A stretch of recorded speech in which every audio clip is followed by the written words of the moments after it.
I'm standing here in the chapel yard or the churchyard of the village of Pukane. And in the background here is the public house, now McGrath's. Now this public house is a very, very old public house. It may well date back probably to the late 1700s. And there is no doubt at all that the legend is probably true that this is how Pukane got its name. Pukane is the Irish word for a puck goat.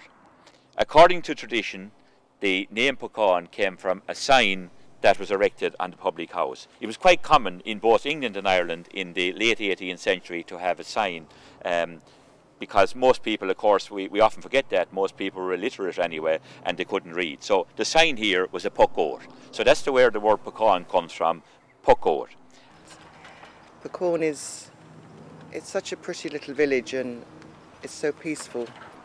We go to our trad sessions down in the pub, village shop. It's the village shop and the pub is the hub of the community, I suppose. There was a time here I broke my leg and I couldn't drive, so I phoned down to the local shop and I said, is there any chance you could give me a hand, bring me a few groceries? And he said, well, if I can't, he said, sure, somebody will drop them up. So everybody looks out for everybody, and you can have that in a small community. Once it starts getting larger, you lose that. This is the old school here down in Pukane. This is where I started in 1946 when I was only 4 years old. I think the reason my grandmother sent me was to get me out of the way, obviously, because I was too young really for here. It was a frightful place for a 4-year-old kid to come to then.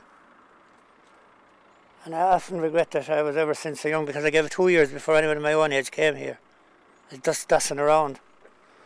But people talk about corporal punishment today. But that was supposed to be corporal punishment. To me it was absolute. The Spanish Inquisition, there was nothing to what went on here. There was dreadful teachers here. They'd murder you for nothing. And basically all we ever learned was catechism and Bible and catechism notes. We could have been ordained priests when we left here. We knew so much about religion. We knew virtually nothing about anything else. The whole of our life was religion, preparing for communion or confirmation or whatever. So the basics, we barely learned how to read and write, I think. So it's a condemnation of what went on in them times. I think the church ruled this whole religious teaching, or the whole educational system. If we spoke Irish all day to the best of our ability, one day a month, no homework that day. Yeah. Everything we asked for could be pidgin Irish, as we call it. Yeah. You had to say it in Irish. And everything was in it. At the school ground, the school outside to the boys hurling and all like that. Oh, Turbidley Road, oh, mid to Madras, to come out the road, like that. Yeah. Oh, no, Irish was in a very, very big way, very, very big way. And if you could speak for 5 minutes with somebody in Irish, you got kind of a little break from something, maybe that nice or something like that. Oh, he was great for the Irish in every way. Yeah. There was a teacher in this school one time by the name of Billy Hawk, and he was a monster.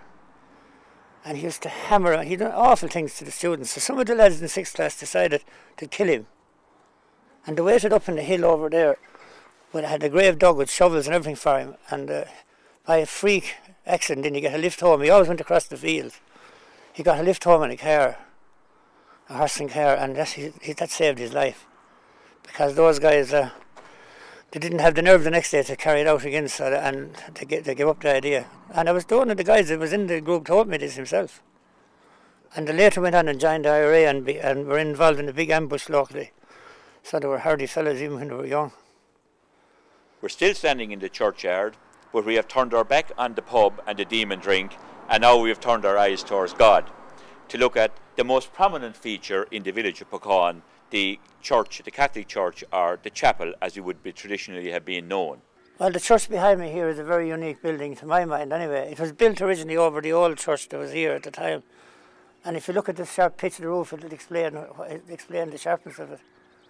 I said the parish priest that was here at the time was a tough cookie. And he didn't believe in paying people, obviously. And the builder who built this church had to go to court to get the money back. And he was also a tough man. He kept a boar, which is very unusual for a priest at that time. And anyone that visited his house, the housekeeper put her head out and said, do you want the priest or the boar, which? So anyway, that's his legacy here, this church here, now it's a fine church. The original seating in the church only came down halfway, and all the original seats were privately owned seats. My grandmother came here in 1901, and she had to kneel down on the gravel floor. She was heavily pregnant, and a local man called her into the pew, a local neighbour. The pews were owned by the people. It was extraordinary. Where she came from in Ballynahinch was the Diocese of Cashel, and that never went on. She never knew it happened in the Diocese of Cashel. It didn't happen. So that was an extraordinary thing. Everyone wanted their own pew. The others knelt on the ground, on the floor, the concrete.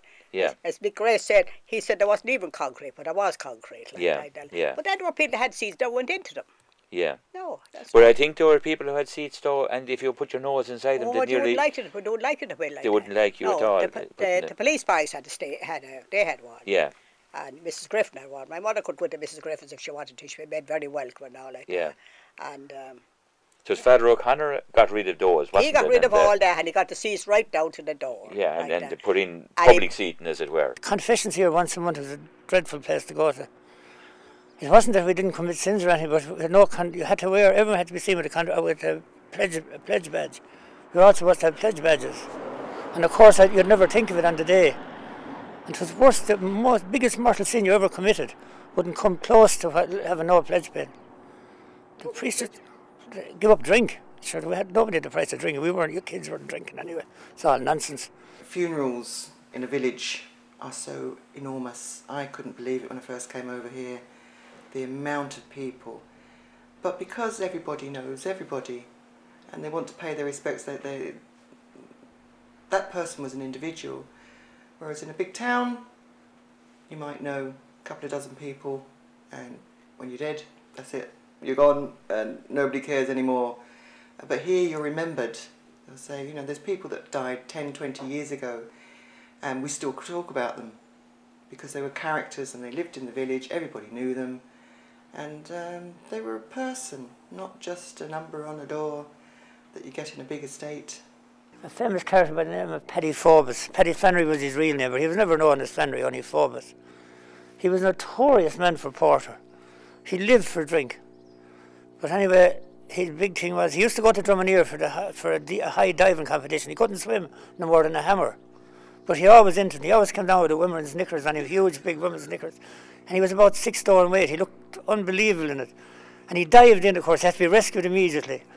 And he'd go hunting the Randin every Christmas. And Una Kindy and Greta were twins. They used to paint his face black. And to take most of the following year before they painted, wear off him again for the next year. But he was a wonderful character now, I have to say. Great altogether. And God be good to his soul, he was very badly missed when he died. And we all loved him.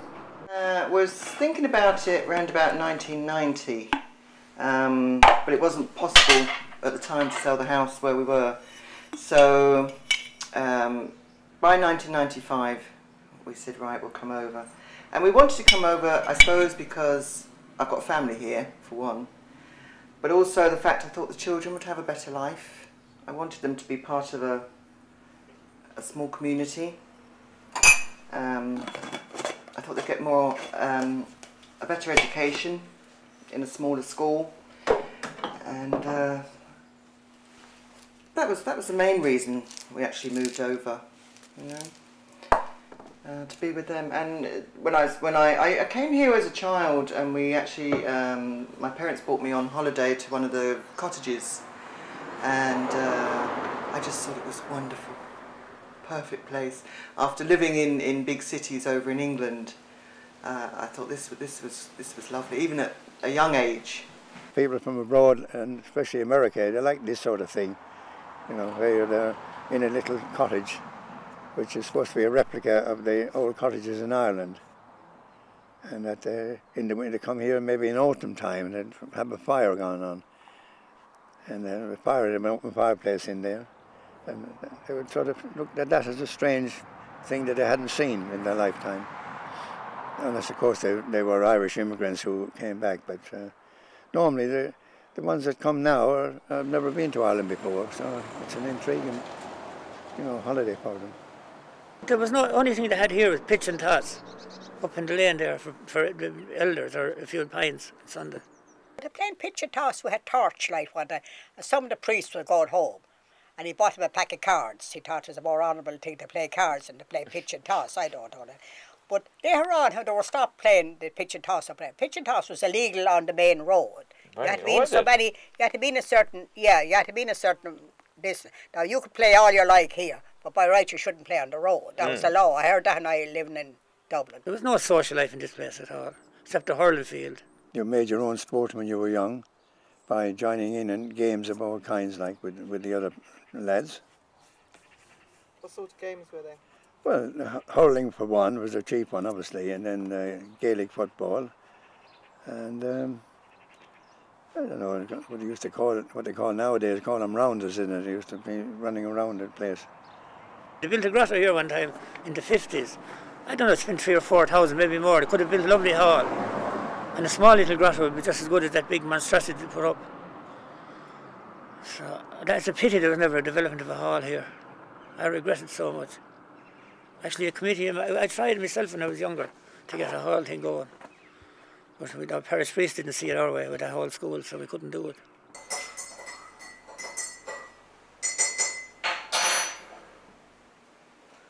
Just in time for a cuppa. You're just in time for a cuppa. Come in, come in, come in. Are we all in? We're all in. How are you? How do? Oh yes, well I've been reading about this only, and probably would change the village in a sense it would do. When you're bringing in an extra load of houses in the area, then you have families and children, and the school has to be enlarged, and you've changed the whole concept of the village, you would, yes. I'd be against that, I would, yes. The word planning to me actually means to think about something before they do it. Obviously a lot of things on that they didn't think about it, and if we wait for them to take the initiative and do the right thing, we're just going to be sitting back, and at the end of it we're going to be throwing our hands up complaining about why is this and why is that. I think we have to be very definite on what we want and what we don't want. And I think if we compare the process of the village design statement to the village design statements done in other areas, and what they've been given through the process of their village design, what they've been allowed to comment on, I think we can strengthen this up. I think it's going to have a catastrophic effect in the village if it ever happens. I hope to God it doesn't. I can't believe that the council voted in such a bizarre way to do this to this village. It's a lovely little community now, it's a grand settled community, and to impose such a huge building, I can't believe it'll ever happen. I sincerely hope with all these buildings that there won't be as much demand for houses, I'm hoping. Maybe this thing might never go ahead with the help of God. But it'd be a catastrophic event if it did. I think there's something like 300 extra houses, which is ridiculous. So you're talking of probably 600 or more people coming in. That's going on almost to a large town. And it's not fair, because if I wanted to live in a town, I'd have bought a place in a town. The reason I came here was because it was a village, and that's what I wanted, village life. What I couldn't understand was the contradiction that they were saying, that we couldn't comment on proposed developments. Yeah. But the village design statement is designed to have a cohesive village by having the design laid out for proposed developments. It didn't make sense what they were saying. Say we want to do this constructively, we want to participate in it, we want to actually say yippee at the end of it, we've got a great village design. But if they're going to go in and do the same with this as they've done in every other experience we've had with them, I wouldn't take that paper and take it home. If I ran out of toilet paper, I have no use for it. We're going to be left without our village. Yeah, yes. I don't think they'll bring a penny to the village, only torment. Because all these people presumably need cars to get to work. And they'll be all arriving home at the same time, the place will be in chaos. And there's new roads going here, there and everywhere. I think it's going to be crazy. And they won't have the price of a pint with a new house and the new cars. It'll upset my lifestyle, because I'll probably move. I'll probably go and find another place that was like Pukane before the developers got their hands on it and ruined it. I'll find somewhere, a little sanctuary. And it's not that I'm unsociable, I'm not. You can ask anyone around, I'm definitely not unsociable. But I like a bit of space and I like the quiet. And peace of mind. You can have peace of mind here. You know, your friends down the road. Now I know you can have friends in a big community, but it's not the same. It's not the same. You lose your identity once you get into a town. Everybody knows me here. They know that that I'm all right. I'm a villager now. Soon to become a townie. I And I don't see why I should have to be made to leave. I know it's my decision, but I am being made to leave because my lifestyle's being altered. And through no fault of my own. And I have no say in it. Which is not fair. Which is like most things these days, it's not fair. At least the people involved should be consulted before anything goes on.